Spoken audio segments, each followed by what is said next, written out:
NLC की गाड़ियों पे जीएसक्यू का निशान लगा होता है, वर्दी में होते हैं, रिफाइनरी की जरूरत ही नहीं थी कि चेक करता, वो कहते जी खोले और पाइप डाल के आ जाते वापस। उसने कैलकुलेट किया तो पता चला 2 करोड़ की रोजाना ऑयल की चोरी हो रही है।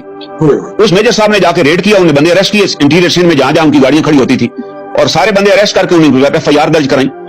उसके बाद वो जो ऑयल माफिया था, मेजर साहब को नहीं पता था ऑयल माफिया का कि कितना बड़ा, उस पर प्रेशर आया, उसने कहा मैंने एफआईआर दे दी है, इसमें जो एनएलसी के अफसर हैं उनके खिलाफ भी मैंने दे दिया है, जो जीएसक्यू पकड़े गए उनके खिलाफ भी दे दिए गए। तो इतने में डीजी एनएलसी थे मेजर जनरल जहीर, उन्होंने एनएलसी हेडक्वार्टर विजिट किया, उन्होंने कराची में, उन्होंने बताया कि सर ये हो रहा है, यहाँ ऑयल चोरी हो रहा है रोजाना 2 करोड़ का, और ये जो गाड़ियां खरीदी गई है इसमें भी गलत इनवाइसेस दी गई हैं, हर गाड़ी में गवर्नमेंट को 20-20 लाख का नुकसान हुआ। तो उन्होंने कहा मैं कार्रवाई करूंगा। तो कुछ दिन जब कार्रवाई नहीं हुई तो उनको पता चला एक और उन्हें कोई वहां जुर्म किया, तो उसको बताने के लिए वो फौरन पिंडी आए और डीजी एनएलसी को जाकर मिले कि सर ये एक नई कार्रवाई वहां पर हो गई है।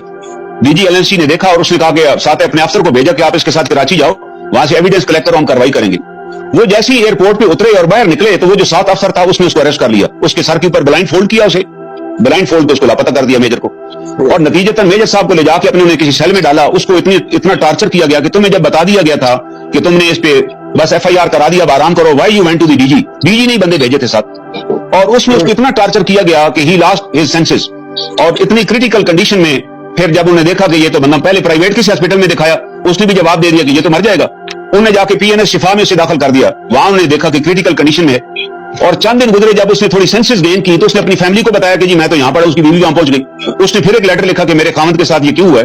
तो आप हैरान होंगे कि कोर कमांडर कराची जो पार्ट था इस पूरी गेम का, उसने सीओएमपी को कहा कि इसको जाके हॉस्पिटल से उठा लो। सीओएमपी ने कहा कि सर वो हॉस्पिटल में दाखिल है, मैं कैसे उठा सकता हूँ। कर्नल साहब कौन था कोर कमांडर? ये एहसन सलीम हयात साहब थे, वाइस चीफ जो बाद में बने। अब सीओएमपी बड़ा कानूनी आदमी था, उसने कहा जी मैं ऐसे तो नहीं उठाऊंगा, मुझे रिटर्न ऑर्डर है। तो कोर हेडक्वार्टर ने रिटर्न ऑर्डर दिया कि पिकअप दी अफसर, उसको वहां से रिसीव करो। वो गया वहां पे, उसने डॉक्टर ने एहतजाज किया, उसने कहा सर आप जो इसकी इंस्ट्रक्शन देना चाहते हैं वो लिख कर दे दें, हम इसका खुद ट्रीटमेंट कराएंगे। वो हॉस्पिटल से फिर उठाकर ले गए और एमपी की किसी बैरक में जाके डाल दिया विदाउट एनी ट्रीटमेंट। जब वो दोबारा मरने वाला हो गया तो उन्होंने उसको कंसिडरिंग में डेड बॉडी बाहर फेंक दिया किसी जगह, और अल्टीमेटली वो जो सिपाही फेंकने गए थे ना, उनमें से किसी सिपाही ने दोबारा एनएलसी से रब्ता किया, वहां उसकी फैमिली का एड्रेस लिया, उसकी मिसेस को जाके बताया कि आपका मियां तो वहां पड़ा हुआ। वो फिर बेचारी आई, उठाकर ले गई और उठा के अपने गांव लोधरा चली गई। उसने वहां जाकर उसका ट्रीटमेंट करवाया, और जब वो बेचारा रिकवर हुआ, अभी तक ही वजह ने शॉक, उसने कहा जी फौज फौरन रिस्पॉन्ड करेगी। जैसे ही रिकवर हुआ उसने फिर दोबारा आर्मी चीफ और अपने इसको खत लिखा एजी को कि जनाब मेरे साथ ये सलूक हुआ और मैं घर में मर रहा हूं। तो जनाब दोबारा एजेंसी एक्टिवेट हुई, लोधरा में उसके घर पे रेड किया, फादर इन लॉ के घर पे, उसको फिर उठाकर ले आए और फिर लाके किसी सेल में डाल दिया। वो फिर 6 महीने सेल में रहा। फिर एहसन सलीम हयात साहब by that time vice chief बन गए, उनको सारा केस पुटअप हुआ, साथ इंक्वायरी रिपोर्ट भी पुटअप हुई कि ये 8 अफसर हैं, जो और भी 8 अफसर, इनका सबका कोर्ट मार्शल किया जाए। किसी का कोर्ट मार्शल ना हुआ, और सलीम हयात साहब ने अपने कलमों से लिख दिया कि अफसर शुड बी इमीडिएटली डिसमिस्ड, जबकि अफसर को तो आर्मी चीफ भी डिसमिस नहीं कर सकता, उसके लिए प्राइम मिनिस्टर की अप्रूवल चाहिए।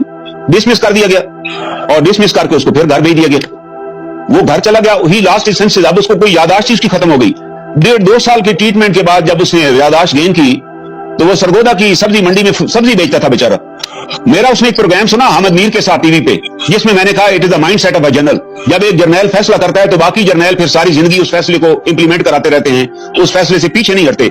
जो फैसले मुशर्रफ कर गए, ये बाद में उसके successor they will follow the decisions of Musharraf, चाहे सारे जहन्नम में चले जाएं, they will never bother this thing.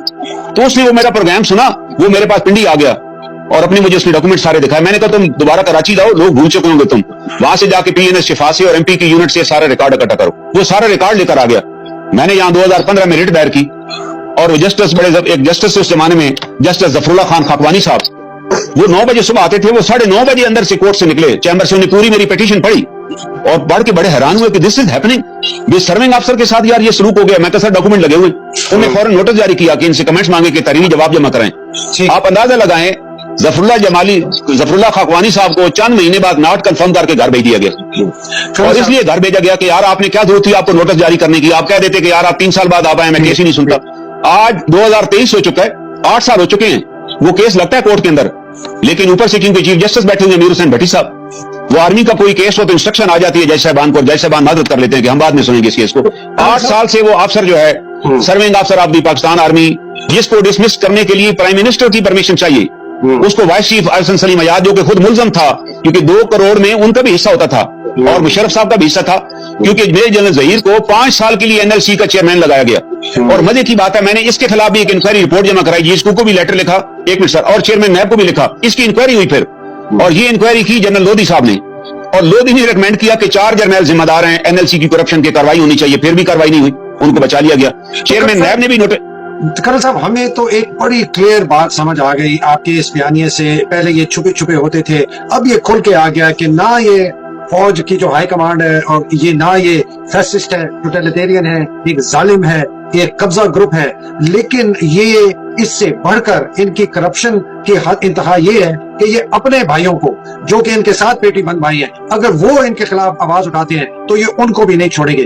تو میں آج کی نشست اگر آپ اجازت دیں ادھر پوز کروں گا. ہم اگلے ہفتے آ کے نا اسپیسیفک کیسز سے آگے بڑھ کے آپ سے رائے ہم لینا چاہتے ہیں کہ یہ جو خوف انہوں نے پاکستان کے اوپر ڈالا ہوا ہے, اپنے افسروں پہ ڈالا ہوا ہے, سیاستدانوں پہ ڈالا ہوا ہے جو کہ کرپٹ نہیں ہے, اور اچھے لوگوں کے پہ ڈالا ہوا ہے, آپ پر ڈالنے کی کوشش کر رہے ہیں, میرے پر ڈالنے کی کوشش کر رہے ہیں, یہ خوف ختم کیسے ہوگا؟ میں اس کی طرف جانا چاہتا ہوں کرنل صاحب آپ سے. انشاءاللہ ختم ہوگا. میں آخری بات کرنے سے پہلے حضرت علی کرم اللہ وجہہ کا ایک لیٹر ہے, یہ بتانا چاہوں گا آج تاکہ بات اس پہ کنکلوڈ ہو جائے. حضرت علی کرم اللہ وجہہ کے زمانے میں بھی سول وار کی کنڈیشن تھی, وہاں بھی خوارج تھے, جنگیں ہو رہی تھی, یہی حالات تھے جیسے آج ہمارے حالات خراب ہیں. تو انہوں نے تمام کمانڈرز کو ایک خط لکھا, کیونکہ اس زمانے میں جب جنگیں ہوتی تھی, لشکر روانہ ہوتے تھے, لوگوں کو ریور گم ہو جاتے تھے, بچے لاپتہ ہو جاتے تھے. انہوں نے تمام کمانڈرز کو لکھا کہ you should be very careful with the people. آپ لوگوں کے بچوں کو ڈھونڈیں, ان کے والدین تک پہنچائیں. اگر آپ لوگوں کے ساتھ یہ سلوک کریں گے تو لوگ آپ کے ساتھ محبت کریں گے. انہوں نے لکھا کہ جو فوج ہے وہ ریاست کی طاقت ہے اور ریاست کی گریس ہے, اور نے کہا وہ تب قائم رہ سکتی ہے کہ اگر آپ شہریوں کے ساتھ محبت والا سلوک کریں گے, ان کے کام آئیں گے.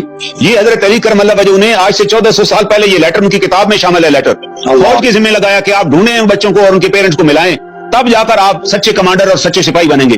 اور آج انگلیاں جو ہے, جتنے ججز نے آرڈر جاری کیا, بھی ججز کے پاس تو کوئی بندوق نہیں ہے, کوئی توپ نہیں ہے کہ وہ ٹینک لے کر آ جائیں. 450 پروڈکشن آرڈر کمیشن نے جاری کیا ہے کہ ان لوگوں کو رہا کریں, they are enforce disappearance. ایک بندہ بھی رہا نہیں کیا گیا. تو اس کے بعد آپ سوچ لیں کہ کس طرح ریاست کے اوپر ایک خوف کی فضا آ رہی ہے. ہر بندہ ڈرا ہوا ہے کہ وہ مجھے اٹھا لیں گے, میں لاپتہ ہو جاؤں گا. کرنل صاحب یہ وہ المیہ ہے, لیکن یہ خوف ختم ہو جائے گا, ہو گیا ابھی تقریباً. آپ یاد رکھیے یہ ختم ہو جائے گا انشاءاللہ. نیکسٹ پیج ہم کریں گے اس پہ. تو آپ نے بڑے زبردست آپ نے بتائی بات.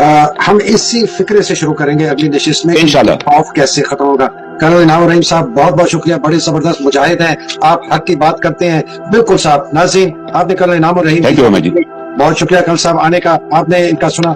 اللہ سبحانہ تعالیٰ کرنل انعام الرحیم جیسے مجاہدوں کو اپنے حفظ و امان میں رکھے, ایسے اور مجاہد پیدا کرے. پاکستان کی حقیقی آزادی کی جنگ لڑنے والے, رول آف لا کے جو لڑ رہے ہیں, ان کو حفظ و امان میں رکھے. پاکستان زندہ باد, پاکستان پائندہ باد. الہی آمین. السلام علیکم. خدا. Thank you very much G.